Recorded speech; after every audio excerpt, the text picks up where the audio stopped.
This idea and this notion that you could be anything you want, and you can accomplish anything you want, right? We hear that. You've heard that from the time you were little boys. You hear that now. You're already incredibly accomplished. You guys know that. The thing that has worked for me is to remember the hard times. So, and I'm sure you guys all have your processes, and again, I'm gonna tell you what's worked for me. So before a big movie comes out, before, back in the days when I was wrestling with WWE, a WrestleMania match, anything big that would happen, I would always take a moment and I'd just remind myself, all right, I was evicted when I was 14. We were kicked off the island. We couldn't live in Hawaii. Had no place to live. A lot of shit happened then when I moved to Nashville. I was arrested multiple times by the time I was 16 years old.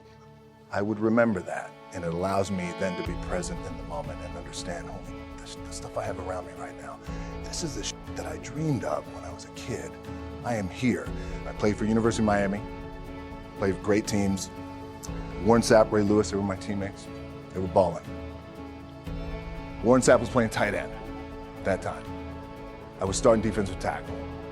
Yeah, they moved him over to D-line. And he looked at me, he's like, yo, dude, I'm gonna take your spot. I said, you ain't taking my spot. He said, I'm gonna take your spot. I said, yeah. We battled, and he took my spot. And you can imagine how that was me, because there goes my opportunity.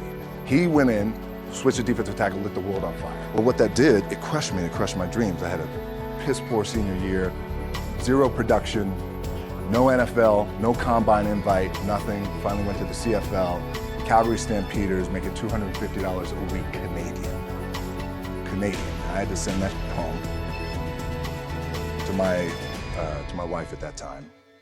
Had no money. So I remember that. When I got cut from Canada, my dad in his pickup truck came down 4 o'clock in the morning, picked me up in Miami from Tampa. We lived in a little apartment in Tampa. He drove down in his little pickup truck to Miami to get me when I was cut from the CFL. And I thought, well, I leave home like you guys left home. I'm ready to tackle the world, to get after it, achieve my dreams and goals. Crushed by 22, 23 years old. Now I gotta move back in with my mom and dad. I played on great teams though. Wait a second, this is not supposed to be my future. I'm supposed to be in the NFL right now. I'm supposed to be making a lot of coin and buying my parents, buying me, taking care of my wife, but it never happened. So I pulled out my wallet, I thought, well, let me see how much money I have. I opened it up, I had a 5, a 1, and change. Well, at least I rounded up to $7. But I thought, God, ain't this a bitch? I got $7 in my pocket. Where the do I go now? What do I do? I can't go back to CFL. The point comes where you hear that voice, big run's over. Like, you're done, right? So I heard that voice. So as Coach was saying, man, I hold on to that. I'm telling you, my back is up against this mother.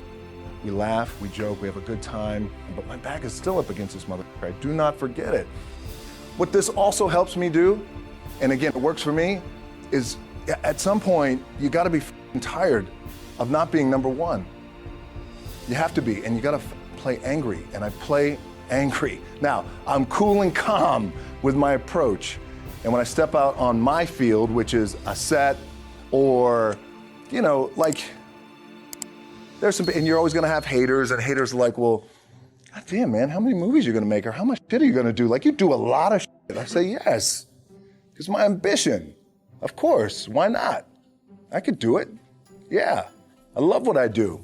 And not only that, but in what world do we not work every day? My back is up against this thing, you know, and I started to play angry, by the way, and I still play angry.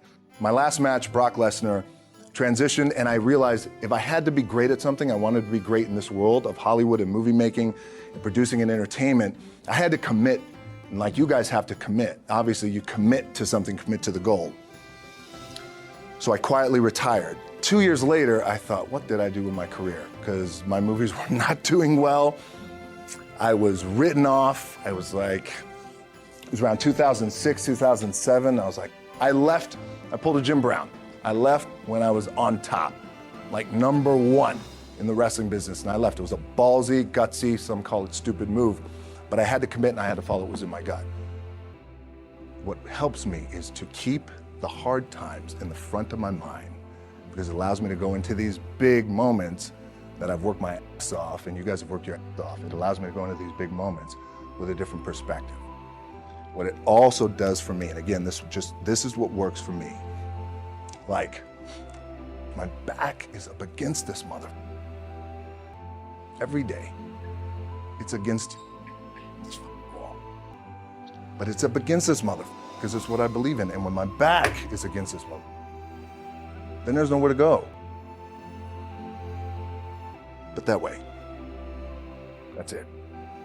Doesn't mean you don't smile. Doesn't mean you don't laugh and joke, right? You're happy. I'm a happy guy. But when it comes to business and when it comes to executing, it's up against this. And I got to go that way. And I don't give a fuck who is in front of me. They're not going to stop me. The key for me was, where does it start? What's the anchor? What's the anchor? So I could have all these ambitions, and you guys have all these ambitions, which is great. It's important. I'll play this role, you'll play that role. I'll execute this thing, and it'll come out this summer. You guys will execute this thing during the summer, right, when it's time to really put in a lot more work.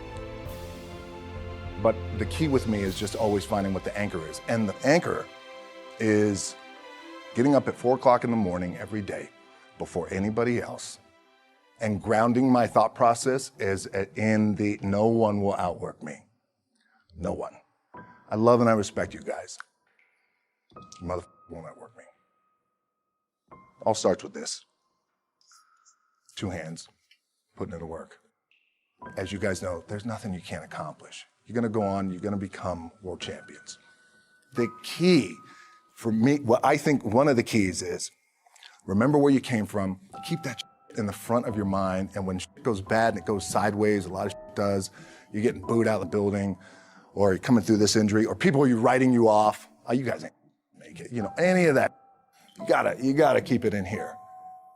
And it really has to, it should drive you, it should. It works for me, it should drive you. You got all the talent in the world, it's all here.